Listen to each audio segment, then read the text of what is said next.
Hi, did you know more than 100 different pharmaceuticals have been detected in lakes, rivers, reservoirs, and streams throughout the world? Research shows pharmaceuticals in waterways are damaging wildlife across the nation and around the globe. Notably, male fish are being feminized, creating egg yolk proteins, a process usually restricted to females. Pharmaceuticals are also affecting sentinel species at the foundation of the pyramid of life, such as earthworms in the wild and zooplankton in the laboratory. Even users of bottled water and home filtration systems don't necessarily avoid exposure. Bottlers, some of which simply repackage tap water, do not typically treat or test for pharmaceuticals, according to industry's main trade groups.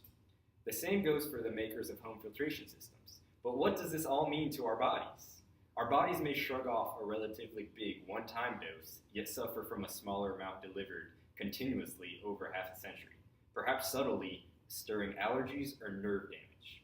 Pregnant women, the elderly, and the very ill might be more sensitive.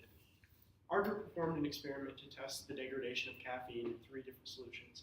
One was a basic solution with a pH of around 13, another an acidic solution with a pH of around 2, and a third in a neutral solution with a pH around 7. We found that the only one that showed significant degradation of the caffeine was the basic solution. In the basic solution, the hydrolysis of the caffeine showed a second-order relationship. Additionally, the degradation of the caffeine was not extremely significant even in the basic solution. To degrade 99% of the caffeine out of the solution, it would take about a year, which shows that the process is still very slow. With the acidic and neutral solutions, there was very little to any evidence of degradation over time. The only evidence of small degradation could have been due to experimental procedure.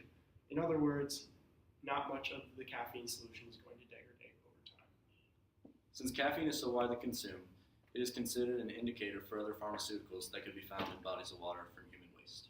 As my colleague just stated, caffeine is an indicator for other pharmaceuticals in the environment. From our experiment, we have concurred that caffeine does not degrade well in a pH of around 7. Most naturally occurring bodies of water have a pH between 6 and 8. Therefore, by our experiment, we can conclude that caffeine, as well as other pharmaceuticals, are not going to degrade well in the environment. Please join our cause by bringing your unused or expired drugs or pharmaceuticals to your local drug take-back program so they may be disposed of properly. Thank you for your support. Help us today to help you tomorrow.